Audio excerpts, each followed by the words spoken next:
आजच्या सायंकाळच्या मननचिंतनामध्ये S church Nandurbar आपलं सहर्ष स्वागत करीत आहे. मी रेव्हरंड विश्वास पाडवी यांना पुढे येण्याची विनंती करतो. आपण विजय संगीतातून गीत नंबर 97 गाणार आहोत. येशूकडे या धावा चला, शास्त्रात दावी मार्ग खुला. विजय संगीत गीत नंबर 97.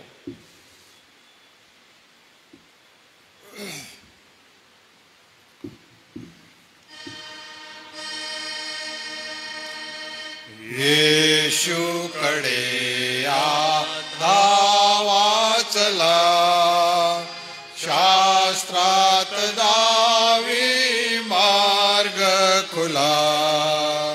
वा उभा येथे राहिला, मंजूळ मने या. धन्य धन्य त्याच्या जवळी, पापातून मुक्त सगळी. शुद्ध तयाच्या रक्ते खरी, राहू सदा घरी. हा बोल है का बोल जे करी, पूर्ण जीवा जो मोदे भरी. वस्ती मनी मी आता करी, ऐका जीवानो या. धन्य धन्य त्याच्या जवळी, पापातून मुक्त सगळी. शुद्ध तयाच्या रक्ते खरी, राहू सदा घरी. पहा उभा येथे राहतो, अद्यापि प्रेमे बोलावितो. साऱ्या तहानेल्या बोलतो, वातृप्त सारे या.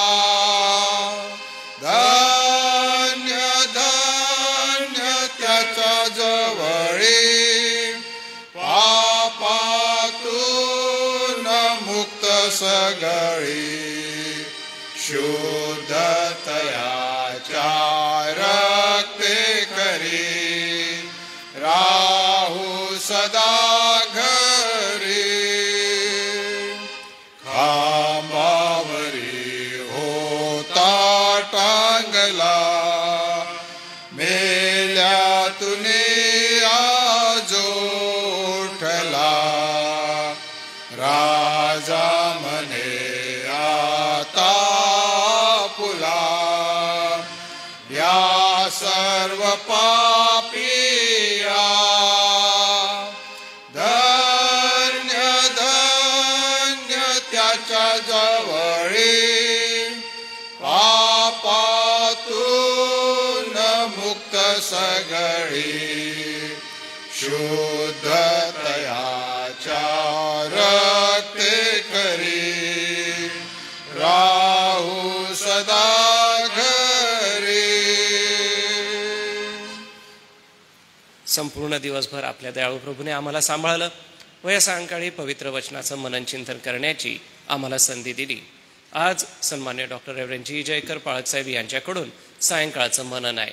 मी आपल्या मंडळीचे सचिव श्री पी डी लवणे यांना विनंती करणार आहे, कृपया आपण पुढे या दिवसभरासाठी उपकार स्तुतीची प्रार्थना करावी व सोबतच आजचं येणारं वचन प्रभूने आम्हासाठी आशीर्वादित करावं, यासाठी आपण पाळक साहेबांसाठी देखील प्रार्थना करावी.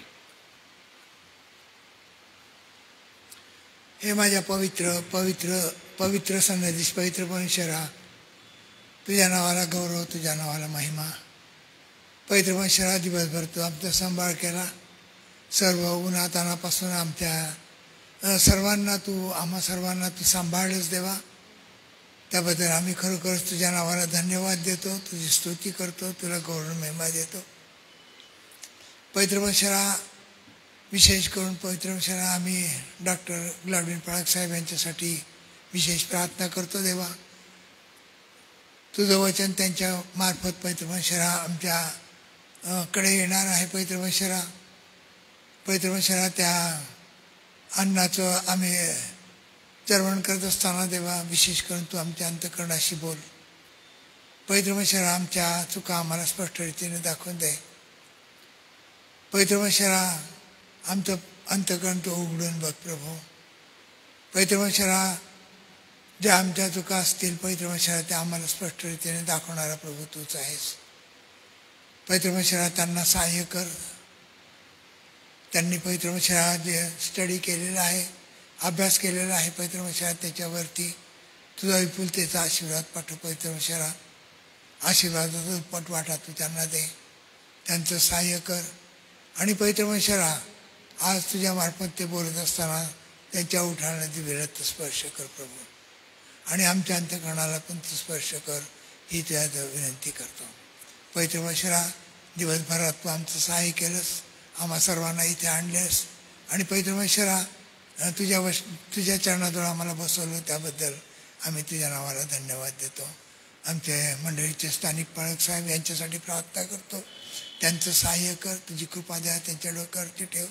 पवित्र वचना तुझ्या आणि सदजित पवित्र वचना तुझ्या कृपेत दयेत पवित्र वचना त्यांची आणि त्यांच्या लेकरांची वाढ कर ही तुझ्याजवळ आम्ही आग्रहात प्रार्थना करतो. ही लहान शिवंती तुझ्याच गोडन पवित्र नाव मागतो म्हणून तू ऐक. आमेन. धन्यवाद सर.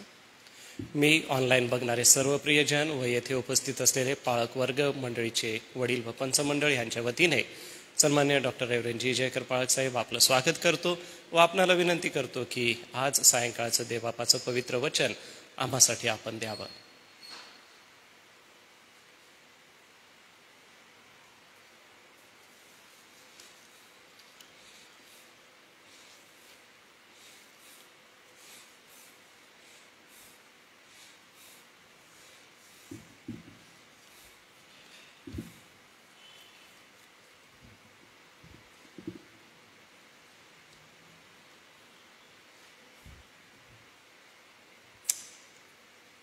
प्रभू येशू ख्रिस्ताच्या सुमधुर नावामध्ये आपणा सर्वांना सलाम असो. आज आपल्या कारभाराच्या वर्षाचा शेवट आम्ही बघत असताना प्रभू येशू ख्रिस्ताच्या द्वारे देवबापाने आम्हाला या वर्षात कृपा दिली. विशेषतः मंडळीतर्फे मंडळीकरिता मंडळीच्याच सेवक वर्गांनी पुढाऱ्यांनी देवाच्या दासांनी सेवा द्यावी ही जी संधी आम्हाला मिळाली त्याबद्दल देवबापाची स्तुती असो. आणि सोबत एस.ए. चर्च हे जे महामंडळ आहे आज सुमारे 120 वर्षपेक्षा जास्त काळ लोटतोय, तेथे आम्हाला देवाने ठेवलेलं आहे. त्याबद्दल सर्व पूर्वजांसाठी, देवाच्या दास आणि दासींसाठी, आलेल्या परदेशीय आमच्या बांधवांसाठी आणि विशेषतः सुवार्ता आम्हाला मिळाली, आम्हाला ख्रिस्त लाभावा व त्याच्याद्वारे जीवन मिळावं, तेही सार्वकालिक जीवन मिळावं म्हणून जी गोड बातमी आम्हाला देण्यात आली, ज्या गोड बातमीवर आमच्या पूर्वजांनी विश्वास ठेवला आणि त्यांनी हिमतीने त्या विश्वासाच्या फळाला न बघता आपलं जीवन व्यतीत केले, ते प्रभूमध्ये विसावा पावले. आज आपण येथपर्यंत पोहोचलो, त्याबद्दल देवाची स्तुती असो. आणि प्रत्येक पिढीचं हे कर्तव्य आहे की हा जो विश्वासाचा वारसा आहे तो आपण आपल्या येणाऱ्या पिढीपर्यंत परत पोहोचवावा. आणि म्हणून जर असं व्हावयाचं असेल तर पुन्हा पुन्हा आपल्या स्वतःला हा प्रश्न विचारणं गरजेचं आहे की मी कोण आहे, मी कोठून आलो, मी कोठे जाणार आहे, माझ्या अस्तित्वात असण्याचा अर्थ काय आहे. Because of our heritage passed on to us, we need to ask certain questions in our generation today. Who am I? What is the purpose of my existence in this world? What must I do? Who is my Savior, Lord Jesus Christ? Do I know Him well? Do I love Him well? Do I सर्व हिम वेल? काय मी आपल्या तारणाऱ्या प्रभू येशू ख्रिस्ताला ओळखते, त्याच्यावर प्रीती करतो, त्याची इच्छा पूर्ण करण्यासाठी झटतो? हे प्रश्न सोडवणं पुन्हा पुन्हा आपल्याला आवश्यक आहे. ते यासाठी तुमची मुलं व त्यांची मुलं जेव्हा तुम्हाला मला विचारतील की पप्पा, मम्मा, डॅडी, हे काय आहे जे तुम्ही बोलता, ते काय आहे, त्याचा अर्थ काय आहे, तुम्ही असं का सांगता, असं का बोलता, तर तुमच्याकडे उत्तर पाहिजे. आणि सर्वात मोठं उत्तर म्हणजे हे की ज्या परमेश्वर देवाबद्दल आपण बोलतो, ज्याची आपण घोषणा करतो, ज्याच्यावर आम्ही म्हणतो की आम्ही विश्वास ठेवला आहे, त्याला तुम्ही ओळखता, त्याला तुम्ही जाणता, तो तुमच्यावर प्रीती करतो हे तुम्हाला माहीत आहे, तुम्ही ते अनुभवता आणि आपल्या जीवनात ते दाखवता, आपल्या कारभारात ते दाखवता, आपल्या परिवारात ते दाखवतात. हे लक्षात ठेवणं गरजेचं आहे. आणि मग ह्या प्रत्युत्तरामध्ये आपल्या परिवाराला, तुम्हाला आणि मला सांगता येते की मुलांनो, बेटा, बेटी, एक दिवस येणार आहे, एक दिवस येणार आहे तेव्हा हा परमेश्वराचा पुत्र येशू ख्रिस्त पुन्हा येईल. तोपर्यंत आपल्याला जगलं पाहिजे, आपल्याला झटून सेवा केली पाहिजे, आपल्याला त्याग केला पाहिजे, आपल्याला मिळवलं पाहिजे, आपल्याला आत्मे जिंकले पाहिजे, आपल्याला त्याच्या गोड बातमीची घोषणा केली पाहिजे. आणि तो येईल तेव्हा अनेक गोष्टी घडणार आहेत, ह्याची जाणीव आपल्या लेकरांना पण करून दिली पाहिजे. आज जो परिच्छेद आपल्या समोर आहे तो लुकाचं शुभवर्तमान अध्याय 18 मधून आहे. आता प्रभू येशू ख्रिस्त त्याला ठाऊक आहे की थोड्याच 10-15 दिवसामध्येच त्याच्या सेवा कार्याचा म्हणजे पृथ्वीवरील त्याचं अस्तित्व, देहरूपाने अस्तित्व हे संपणार आहे, त्याचं मिशन पूर्ण होणार आहे. देवबापाने त्याला दिलेली जबाबदारी पूर्तता तो करणार आहे. पण त्या अगोदर त्याला असं वाटलं की हे जे माझे 12 जण आहेत, जे माझे भाऊ आणि माझे बहीण, ज्यांनी माझ्यावर विश्वास ठेवला, ज्यांनी माझे मागे यायचं ठरवलं, ज्यांच्या अनेक अडचणी आहेत, त्यांनी घरदार सोडलं आहे, आपल्या बायका लेकरांपासून ते दूर झालेले आहेत, सोडून दिलेलं नाही, परंतु आपला व्यवसाय टाकून दिला आहे, ते खस्ता खात मला जे मिळेल त्यामध्ये ते पण जगून समाधान करत आहेत. परंतु ते माझ्यासारखे देवाने स्वतः पाठविलेला मानवाचा पुत्र बनू शकत नाही. पण त्यांना सत्याची जाणीव करून देणे आवश्यक आहे हे येशूला वाटलं. आणि 2 वेळेला अगोदरच त्याने दिली होती हे जाणीव. आणि आता परत एकदा यरुशलेममध्ये प्रवेश करणार आहे, त्या अगोदरच्या दिवशी आता तो त्यांना ह्या गोष्टी सांगत आहे.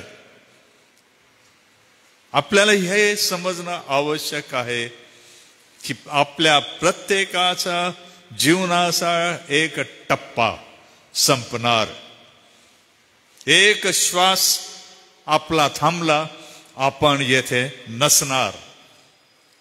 आपण कितीही घमेंड करा, कितीही शेकी मिरवा, कितीही सांगा, किती स्टायलिश राहा, कितीही कमवा, कितीही उडवा, पण एक दिवस हे जीवन, त्याचा शेवटला श्वास तुम्हाला जमिनीवर मातीमोल करतो, हे कधीच विसरू नका. आणि शिष्य या गोष्टीकडे दुर्लक्ष करू लागले होते असं दिसतं. त्यांची इच्छा होती प्रभू येशूने मरू नये, त्यांची इच्छा होती प्रभू येशूने दुःख सहन करू नये, त्यांची इच्छा होती यांनी असंच सतत राहावं, हा मनुष्याचा पुत्र आहे, देवाचा पवित्र आहे, याचं प्रगटीकरण देवबापाने त्यांना दिलेलं होतं. त्यांची अपेक्षा होती की हा जर असा जिवंतच राहतो तर इस्रायलाचं राज्य निर्माण झाल्याशिवाय राहणार नाही आणि आम्ही त्याच्याबरोबर राज्य केल्याशिवाय राहणार नाही. कारण त्याने वचन दिलं होतं की हे प्रिय कळपा, ना, माझ्या पित्याचं राज्य तुला द्यावे त्याला बरं वाटलं, तुम्ही माझ्याबरोबर बसून 12 गोत्रांचा न्याय कराल. प्रभू येशूने त्यांना सांगितलेलंच होतं. पण ते हे विसरून जात होते की प्रत्येक जगामध्ये आलेल्या, पाठवलेल्या, विशिष्ट ध्येयाने प्रेरित झालेल्या, ज्याला मिशन देण्यात आलेले आहे, जीवन ध्येय देण्यात आलेलं आहे, त्याचा अंत होणार आहे. आणि पुष्कळदा मंडळ्या, लोक, नेते, चांगले होत करू लोक, देवाच्या मंडळीचे सेवा करणारे दास हे विसरून जातात.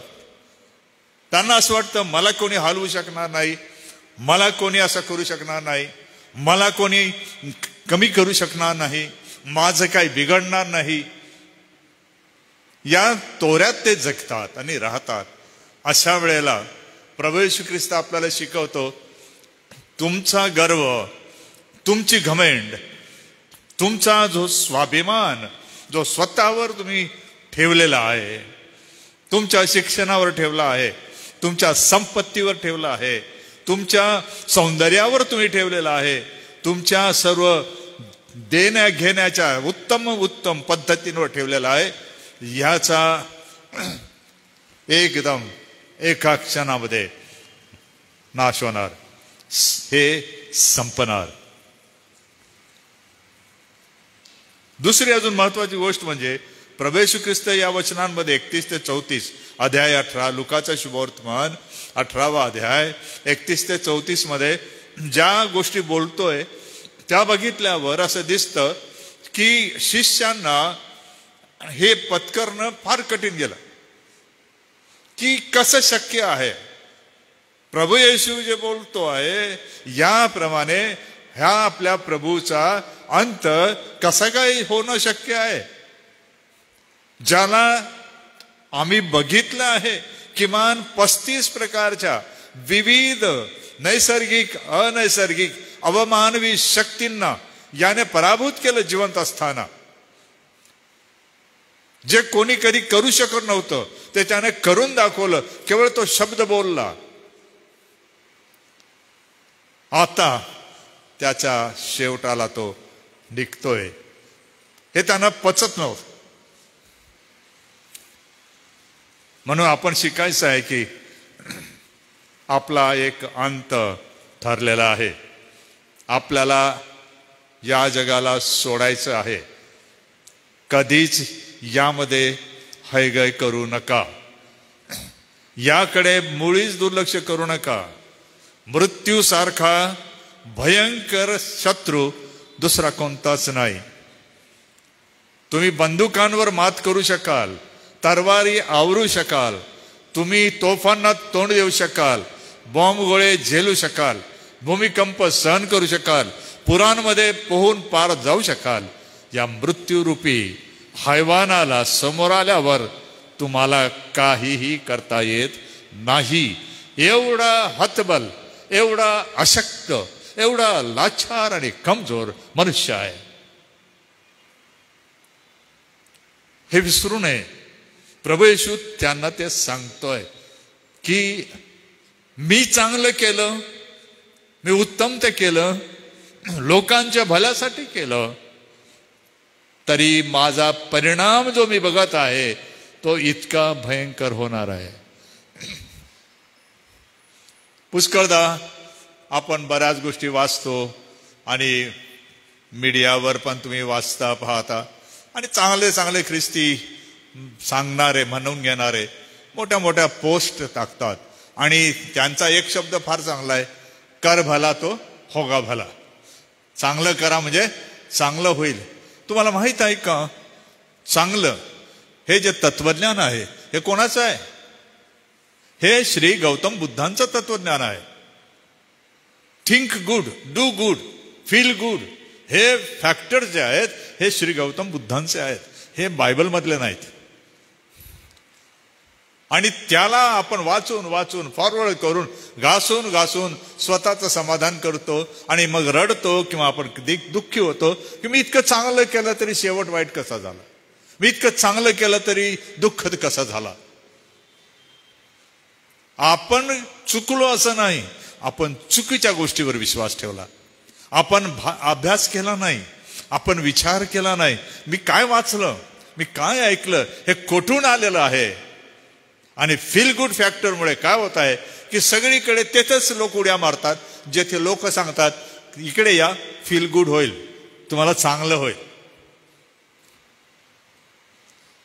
दुःखाने सांगावं लागतं की दुःख, कष्ट, वेदना म्हणजे पश्चाताप आणि देवाला शरण जाणे, त्याची सेवा करताना, त्याच्याबरोबर जगताना आपल्या सर्व चांगलं केल्याचा अंत दुःखदायी होतो. हे ऐकायला किती लोक येतील?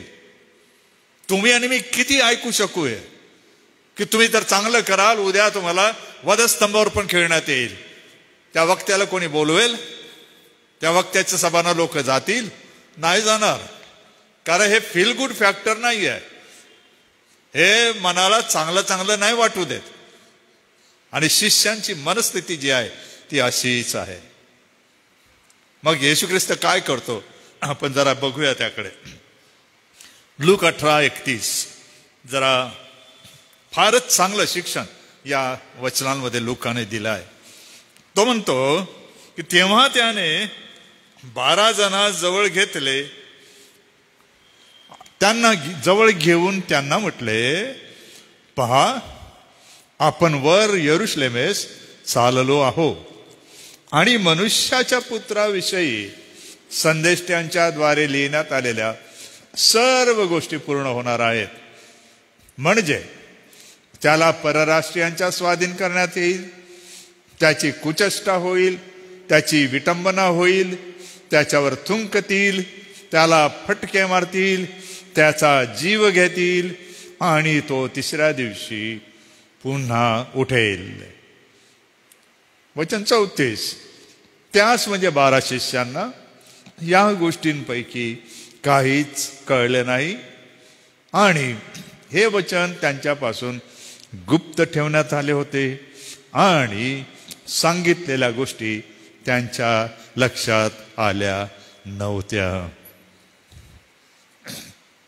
ख्रिस्ती जीवनामध्ये प्रभू येशू ख्रिस्त आपल्याला शिकवत आहे की वधस्तंभ म्हणजे दुःख सहन. तुम्ही कोणीही किती मोठा दावा करत असाल, मी येशूचा शिष्य बनलो, मी ख्रिस्ती झालो, येशूच्या सांगण्याप्रमाणे मी वधस्तंभ घेऊन त्याच्या मागे चालत आहे, त्यामुळे माझी भरभराट होत आहे, त्यामुळे माझं नाव मोठं होत आहे, त्यामुळे मला प्रशंसेवर प्रशंसा मिळत आहे, पैशावर पैसा येत आहे, माझी बढती होत आहे आणि मला जे जे हवं ते सर्व मिळत आहे. हा कुठला वधस्तंभ आहे? विचार करण्यासारखी गोष्ट आहे. लोक वधस्तंभाच्या नावाने कितीतरी कार्यक्रम करतात. वधलेला कोकरा, वधस्तंभावरील ख्रिस्त. आता ते शब्द सहसा वाचायला मिळत नाही. आता परत स्वर्गावर आलेले आहेत लोक. स्वर्गातला अग्नी, द हेवनली फायर, आणि काय. अहो फायर उतरला, जळून जाल ना. तुम्ही अपवित्र अशुद्ध असाल त्या सभेमध्ये आणि खरोखर जर अग्नी उतरला तर काय होत होतं हे समजून घ्या. आणि प्रचारक, संदेष्टे स्वतःला म्हणवणारे, ह्याला अपवाद आहेत का? कितीतरी घटना आपण बघत आहोत, वाचत आहोत, ऐकत आहोत. अशुद्ध त्याने बरबटलेले हे झालेले असतानाही ते घोषणा करून म्हणतात स्वर्गातून अग्नी उतरणार आहे. जे राजे ज्यांनी घोषणा केल्यानंतर प्रयत्न केला, अशुद्ध असताना शुद्धतेला स्पर्श केला, देवाने त्यांना दंडित केलं नाही ना? केलं ना? आपल्याला हे समजणं गरजेचं आहे की प्रभू येशू ख्रिस्त वधस्तंभ आणि त्यानंतरचं त्याचं जे कार्य आहे त्याबद्दल बोलत होता. मग वधस्तंभ म्हणजे प्रभू येशू ख्रिस्त त्यांना काही गोष्टी सांगतो. फक्त मी तुम्हाला नोंदी देतो, मी तुम्हाला PDF टाकलेली आहे. पहिली गोष्ट आहे की वधस्तंभ, येशू ख्रिस्ताचा वधस्तंभ समजून घेण्यासाठी किंवा प्रभू येशू ख्रिस्ताचं दुःख सण समजून घेण्यासाठी पहिले म्हणजे तुम्ही जर मागची वचनं वाचाल, वचन 34, या गोष्टीपैकी त्यांना काहीच कळले नाही. मानवी ज्ञानाने या रहस्यांचा भेद होत नाही. दुसरी गोष्ट, हे वचन त्यांच्यापासून गुप्त ठेवण्यात आले होते. देवाने काही वचने आणि त्यांची रहस्ये ही दडून ठेवली आहेत, ती उघड केलेली नाहीत, हे समजून घ्या. तिसरी, सांगितलेल्या गोष्टी त्यांच्या लक्षात आल्या नव्हत्या. त्यांची समज, the perception and understanding of the cross was hidden from them, and therefore they could not perceive how Christ Jesus was going to be crucified. त्यांना आकलन होत नव्हतं. हे कोण आहेत ज्यांना आकलन होत नव्हतं?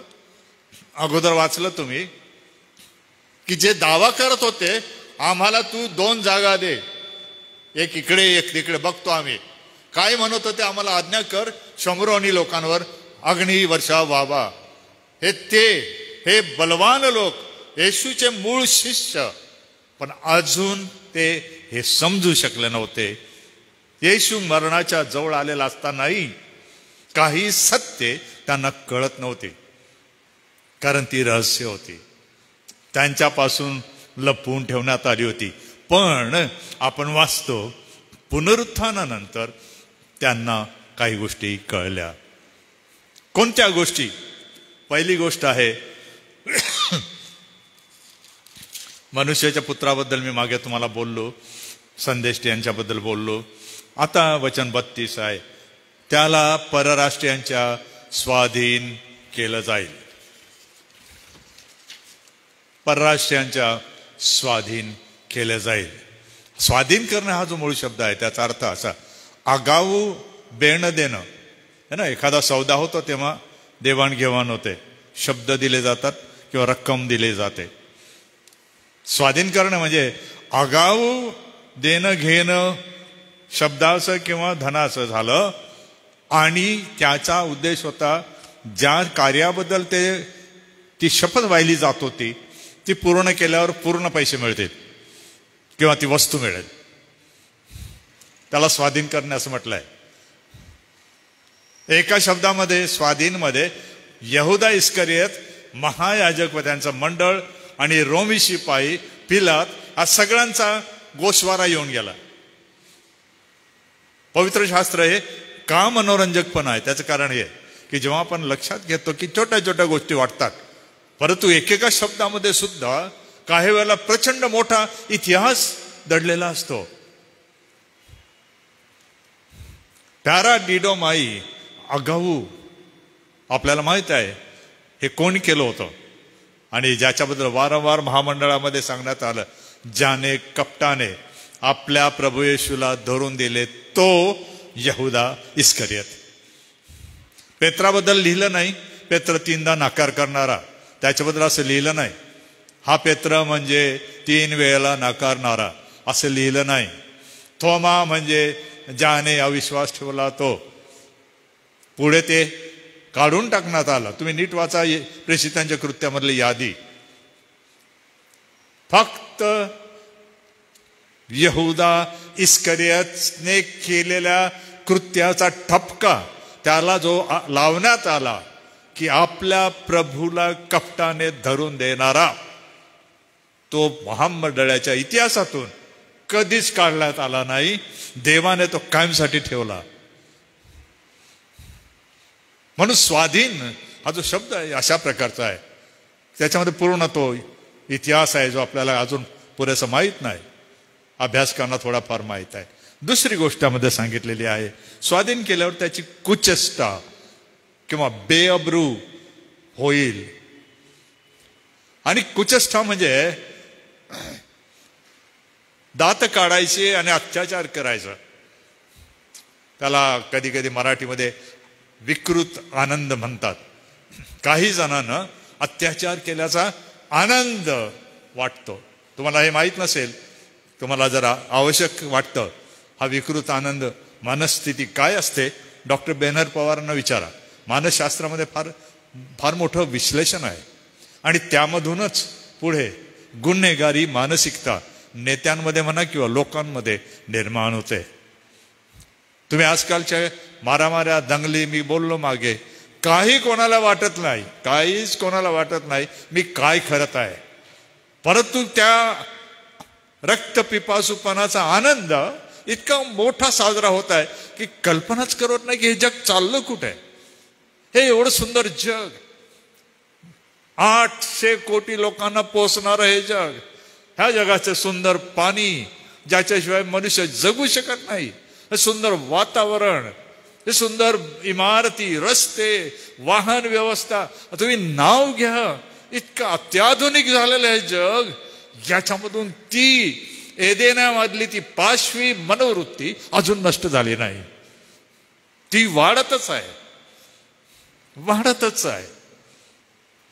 आणि ह्याला फक्त इतर जग जबाबदार आहे का? ख्रिस्ती लोक जबाबदार नाहीत का? ख्रिस्ती नेते जबाबदार नाहीत का? आहेत ना. यहुदा त्याचं उदाहरण आहे. तुम्ही येशू ख्रिस्ताबरोबर राहून सुद्धा आपल्याच गुरुला फसवू शकता, त्याला विकू शकता, धोका देऊ शकता. हे केव्हा घडतं? ही जी गुन्हेगारी मानसिकता निर्माण होते त्याच्याने. आणि म्हणून हा शब्द आलेला आहे की कुचेष्टा किंवा बेअब्रू. कसं ओळखाल या पुढाऱ्यांना तुम्ही? त्यांना कोणाची बेअब्रू करायला काहीच वाटत नाही. मी अनुभवलं आहे म्हणून बोलतोय. असे लोक असे बोलतात, काय सांगू तुम्हाला, त्यांना तारतम्यच नाही, बिलकुल नाही. आणि प्रभू येशू ख्रिस्त मानवाचा पुत्र, जो त्या छळ करणाऱ्यांचा, अत्याचार करणाऱ्यांचा न्याय करणार होता, देवाच्या दयेने त्याच्यात काही जण त्याच्यावर विश्वास ठेवणारे झाले. हा फार मोठा चमत्कार आहे. परंतु त्यांना कळत नव्हतं. त्यांना वाटत होतं आता सत्ता आमच्या हाती आहे, याला सोपवलेलं आहे, आता आम्हाला काय करायचं ते आम्ही करू, कारण आम्हाला त्याच्यासाठीच नेमलेलं आहे, त्याच्यासाठी प्रशिक्षित केलेलं आहे. कुचेष्टा, कशाचा राग होता त्यांना माहित नाही. ते रागाने त्याला विकृत हास्याने भरून नको ती गोष्ट करत होते.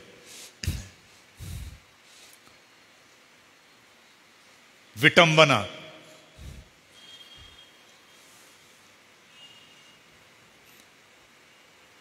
आहे चांगली गोष्ट, तिला विद्रूप करायची. आणि येशूची विटंबना, विद्रूपीकरण कसं केलं त्यांनी? फार मोठ्या प्रकारावर ते शुभवर्तमानकर सांगतात ना.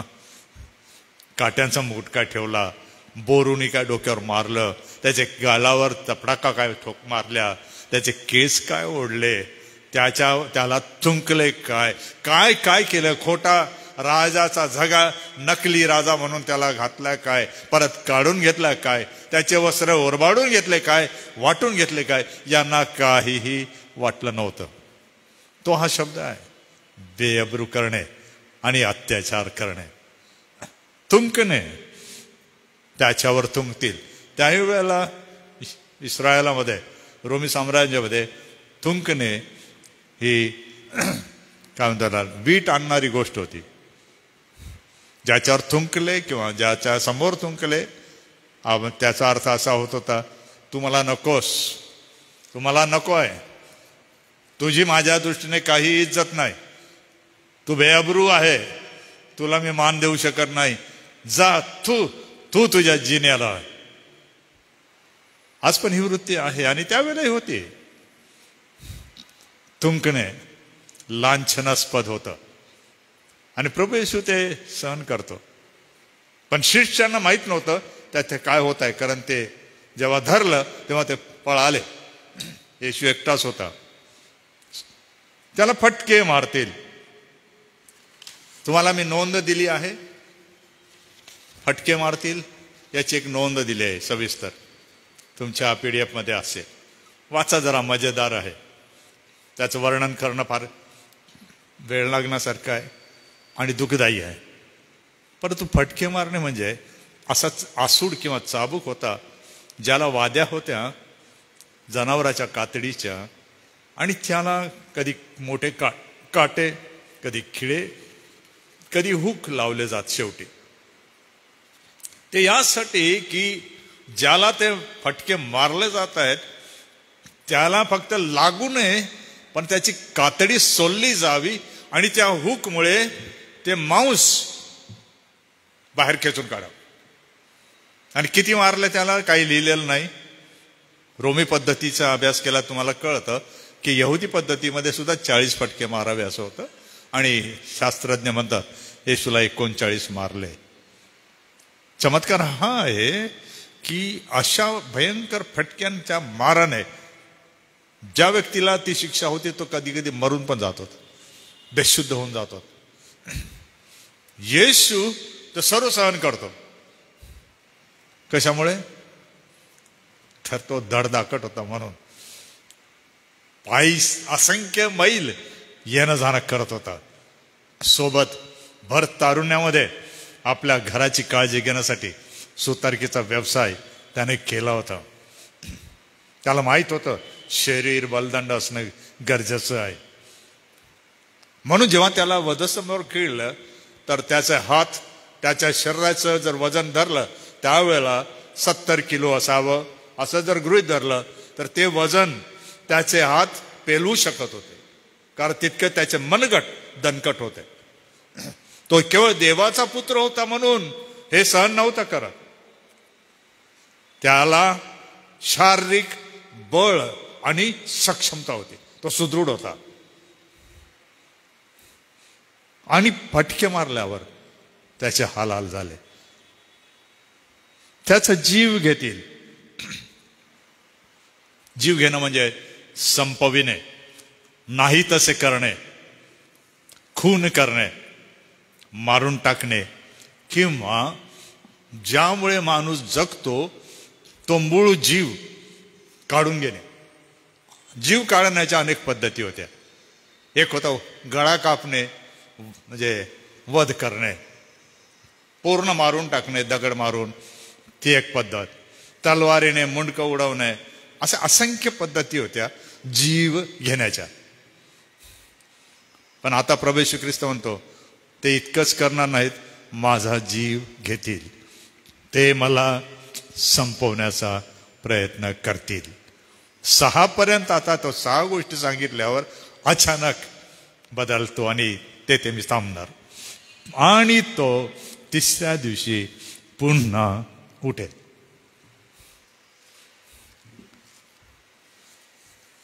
उठणे हा जो शब्द आहे हा पण फार मजेदार आहे.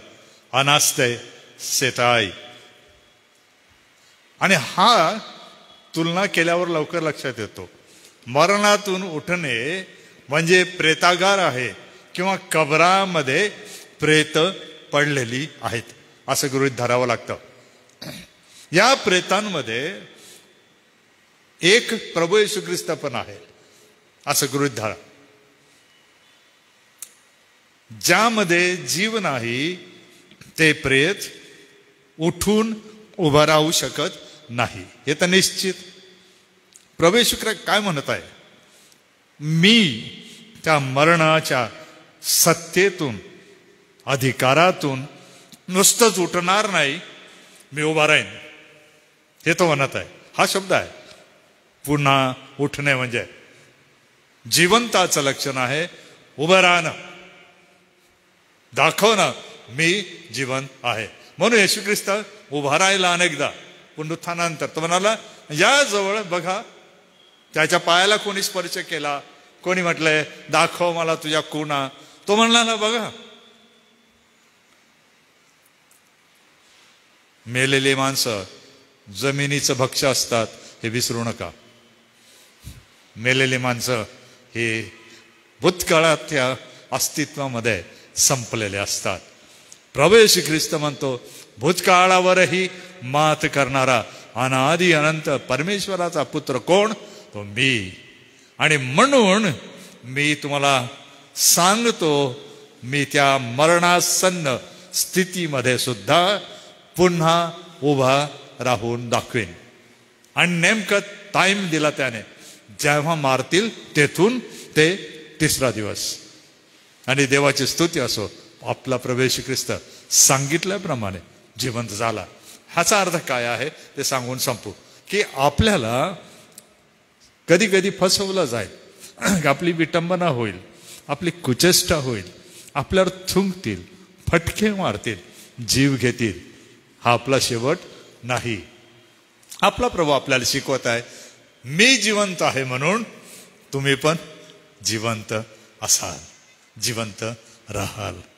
जो माझ्यावर विश्वास ठेवतो तो पुन्हा कदापि मरणार नाही. अशी कितीतरी वचने, अभिवचने त्याने आपल्याला दिली ना.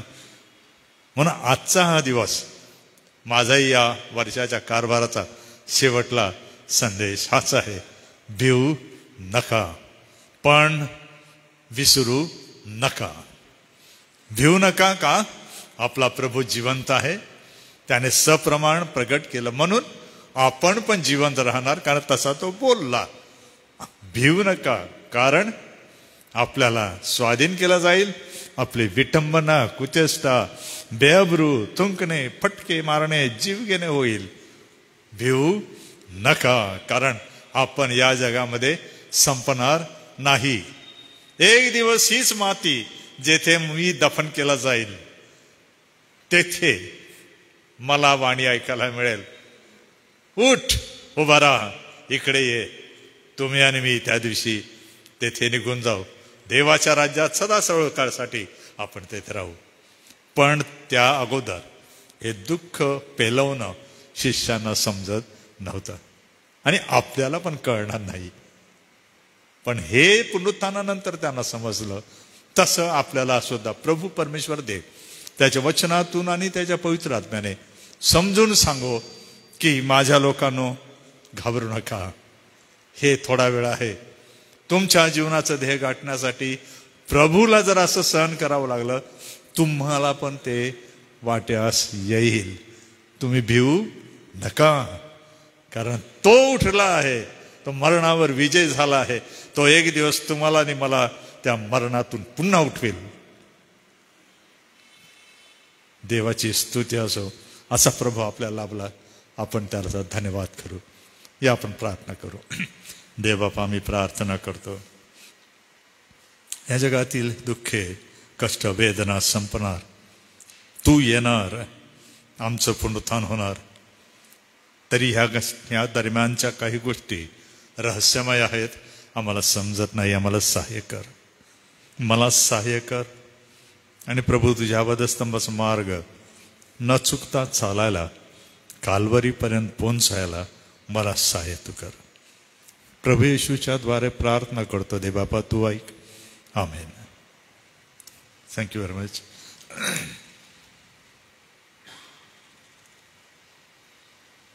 मी परमेश्वराला धन्यवाद देतो व पाळकसाहेबांचंही मनपूर्वक आभार मानतो. अतिशय सुंदर पवित्र वचन आम्हासाठी दिलं. वधस्तंभ ज्याकडे आम्ही आमचं लक्ष लावलेलं आहे, प्रभू येशू ख्रिस्ताच्या जीवनातून या सुंदरशा पवित्र वचनाच्या मननचिंतनातून आम्हाला त्याच्या अधिक समक्षतेचा आनंद आणि त्याची तारणाची गौरवी योजना फारच जवळून चांगल्या रीतीने समजते. वैयक्तिक रीतीने हे वचन आपण घेऊया व आपल्या मनाची तयारी आपण करूया. मंडळीतल्या आजारी प्रियजनांसाठी आपण प्रार्थना करणार आहोत. उन्हाचा ताप वाढतोय, वाढत्या उन्हामध्ये प्रभूने आरोग्य द्यावं. सोबतच येत्या सप्ताहामध्ये आपण सावळ्याचा रविवार, सोबतच संपूर्ण सप्ताहभराचे कार्यक्रम साजरा करणार आहोत. येणारे वक्तेगण, या सगळ्यांसाठी आपण प्रार्थनेत आठवण करूया. मी रेव्हरंड एल पी वळवी पाळकसाहेब आपल्याला विनंती करणार आहे, आपण पुढे या, प्रार्थना करा. मग आपण प्रभूची प्रार्थना म्हणू व रेव्हरंड एल पी वळवी पाळकसाहेब आशीर्वाद देतील. एक गीत गायन करू आणि उद्याच्या सूचना घेऊन आजचं मनन थांबवणार आहोत. प्रार्थना करू आपण. सर्वसमर्थ प्रेमळ स्वर्गीय पित्या, प्रभू येशूच्या नावात धन्यवाद आणि स्तुती, सर्व महिमा तुला देतो, कारण तू आमचा युगानयुगीचा जिवंत परमेश्वर पिता आहे. तू आमच्यावर प्रेम केलं आणि प्रभू येशू ख्रिस्ताला आमच्यासाठी दिलं. प्रभू, आज तुझ्या दासाकरवी पुन्हा एकदा देह धारण करून आलेल्या, रक्तमांसाचं शरीर घेऊन आलेल्या येशू ख्रिस्ताचा वधस्तंभाच्या मार्गाविषयी तुझ्या दासाकरवी जे प्रकाशन, जे मार्गदर्शन प्रभू तू समोर ठेवलं, त्या तुझ्या वचनाबद्दल मी धन्यवाद देतो. पवित्र आत्म्याच्या द्वारे आणि तुझ्या कृपेच्या द्वारे ही जी वचने तू अगदी प्रभू त्याचं मर्म प्रभू या दिवसामध्ये तू आम्हाला समजवलेलं आहे. प्रभू त्या काळामध्ये शिष्य लोक समजले नाही, त्यांचा दृष्टिकोन वेगळा होता किंवा त्यांच्यापासून गुप्त ठेवण्यात आले. परंतु वधस्तंभाच्या मार्गाने होणारं दुःख, वधस्तंभाच्या मार्गाने होणारे यातना, विटंबना, कुचेष्टा, फटके आणि मृत्यू याविषयी तुझ्या दासाकरवी जे प्रभू स्पष्टीकरण देण्यात आलं, या सर्व गोष्टी प्रभू वधस्तंभाचा हा मार्ग आहे. आणि प्रभू वधस्तंभाच्या मार्गाने आम्हा प्रत्येकाला जावंच लागणार आहे. तो आमचा मार्ग आहे. परंतु वधस्तंभ आमचा शेवट नाही, आमचा विजय आहे. आणि प्रभू हा मार्ग तू आमच्यासाठी निर्धारित केलेला आहे. त्या मार्गाने चालण्यासाठी शक्ती दे, कृपा दे प्रभू. आम्ही दुर्बळ आणि अशक्त आहोत. हो प्रभू, वधस्तंभाचं जो मार्ग आहे तो अतिशय कठीण आहे. आणि म्हणून लागणारी कृपा आणि पवित्र आत्म्याचं सामर्थ्य पुरेव. पुन्हा एकदा तुझ्या दासाबद्दल, तुझ्या वचनाबद्दल धन्यवाद देतो. प्रभू, मी प्रार्थना करतो जे आजारी प्रियजन आहे त्यांना या दिवसामध्ये प्रभू तू आपली कृपा पुरीव, तू आपला सामर्थ्याचा हात त्यांच्याकडे लांब कर, त्यांना आरोग्य दे आणि त्यांना प्रभू त्या पिढेपासून त्यांना मुक्त कर. प्रभू, तुझा आरोग्याचा हात त्यांच्यावर ठेव. या उन्हाच्या तापामध्ये प्रभू या जो धोका निर्माण झालेला आहे आणि प्रभू आम्ही पाहतो की परिस्थिती कठीण आहे, अशा स्थितीत तू आमचं सर्वांचं रक्षण कर. लहान बाळांचं, वयोवृद्धांचं आणि सर्वांचं रक्षण कर. प्रभू, आज आम्ही येणाऱ्या कार्यक्रमासाठी तुझ्या दासांच्या सेवेसाठी देखील प्रार्थना करतो. जे जे दास प्रभू येणाऱ्या दिवसात सेवा करणार आहे त्या सर्वांना लागणारी कृपा आणि पवित्र आत्म्याचं सामर्थ्य सदैव प्रभू तू पुरीव अशी मी प्रार्थना विनंती करतो. आज या सायंकाळी आम्ही धन्यवाद देतो आणि प्रार्थना येशूच्या नावात मागतो. आमेन. हे आमच्या स्वर्गातील पित्या, तुझे नाव पवित्र मानले जाओ, तुझे राज्य येऊ, जसे स्वर्गात तसेच पृथ्वीवरही तुझ्या इच्छेप्रमाणे हो. आमची रोजची भाकर आज तू आम्हास दे, आणि जसे आम्ही आमच्या ऋण्यास ऋण सोडितो तसेच तू आमची ऋणे आम्हास सोड, आणि आम्हास परीक्षेत आणू नकोस, तर आम्हा सर्व वाईटापासून सोडील. कारण की राज्य, सामर्थ्य आणि गौरव ही सर्व काळ तुझीच आहे. आमेन. बाळासाहेब आशीर्वाद देतील. आता आपल्या प्रभू येशूची कृपा, देवबापाची महान प्रीती, पवित्र आत्म्याची गोड सहभागिता इथे जमलेल्या तुझ्या सर्व प्रिय दासांबरोबर, ऑनलाईनमध्ये जे वचन ऐकत आहे त्या सर्वांबरोबर, देवाची प्रिय मंडळी आणि निवडलेले राष्ट्र इस्रायलाबरोबर प्रभू येशू तू येईपर्यंत असो. आमेन.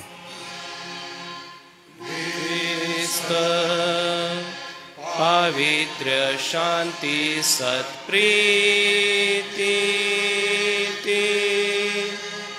शोभा सौंदर्य माझी या जीवनी येशू पवित्र तू शुद्ध मज करी तुझे सौंदर्य दिसो या जीवनी. आमेन.